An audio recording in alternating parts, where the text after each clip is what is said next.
بیوی: کوئی جاب ملی آپ کو؟ شوہر: جاب نہیں ملی، مل جاتی تو رمضان میں بچوں کے لباس کا انتظام ہو جاتا۔ اس وقت بھی تم اپنی ماں کے یہاں سے لے آنا کپڑے۔ بیوی: شادی کے بعد یہ 5واں عید ہے اور ہر مرتبہ رمضان عید میں کپڑے میرے والدین کے گھر سے ہی آتے ہیں۔ شوہر: تو کیا ہوا، اس بار بھی لے آنا۔ بیوی: آپ کو معلوم ہے نا، پاپا ریٹائر ہو گئے ہیں اور امی کی بیماری بھی بہت مشکل سے گھر چلا رہے ہیں۔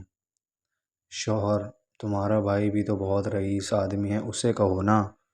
بیوی: میرا بھائی یقیناً پیسوں سے بہت رئیس ہے، لیکن دل سے بہت غریب ہے، اور میرا بھائی جورو کا غلام ہے۔ اس میں ذرا سی بھی غیرت ہوتی تو آج میرے امی بابا کو اس حال میں چھوڑ کر بیوی کے ساتھ علیحدہ نہیں رہتے۔ ہاتھ پھیلانے سے بہتر ہے میں گھرسنا مر جاؤں۔ شوہر: حق بات کہی، جو انسان اپنے ماں باپ کا نہیں ہو سکا وہ کسی اور کا کیا ہو جائے گا۔ بیوی: یہ کوئی ضروری نہیں ہے کہ عید منانے کے لیے نئے کپڑے ہی لیے جائیں، پرانے کپڑے میں بھی عید ہو سکتی ہے۔ شوہر: میرے معصوم بچوں کے روزہ، نماز اور تلاوت ہو رہی ہے، وہ کتنے خوش ہو رہے ہیں کہ عید پہ ہمیں نئے کپڑے ملیں گے۔ میرا دل نہیں مانتا انہیں پرانے کپڑے پہنانے کے لیے۔ جانے دو، میں میرا موبائل فروخت کر دیتا ہوں اور بچوں کے کپڑے اتارو، نئے خرید لیتے ہیں، جب جاب لگ جائے گی تو نیا موبائل لے لیں گے۔ بیوی: ایک بات کہوں، آپ اپنے چھوٹے بھائی سے کچھ پیسے مانگ لو۔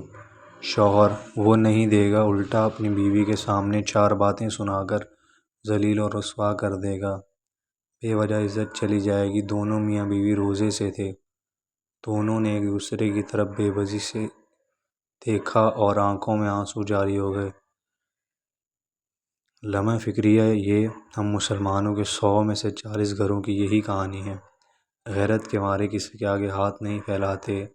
رمضان کے مہینے میں صرف فقیروں کو ہی مت دو، بلکہ ان کو دو جو شرم اور خودداری کی وجہ سے آپ سے مانگ نہیں سکتے ہیں، جیسے ہمارے پڑوسی، رشتہ دار یا پھر ہمارے خود کے بھائی بہن جو غریب یا اقتصادی طور پر کمزور ہیں۔ آپ کے اپنوں کا آپ پر پورا حق ہے۔ یہ رمضان میں ایسا کر جاؤ کہ اللہ اور رسول کو راضی کر دو، ان کی مخلوق کو خوش کرو۔ اپنے لیے تو تمام جیتے ہیں، جیو کچھ اس طرح کہ جب لوگوں کی زبان پہ آئے تو آنکھ بھیگ جائے۔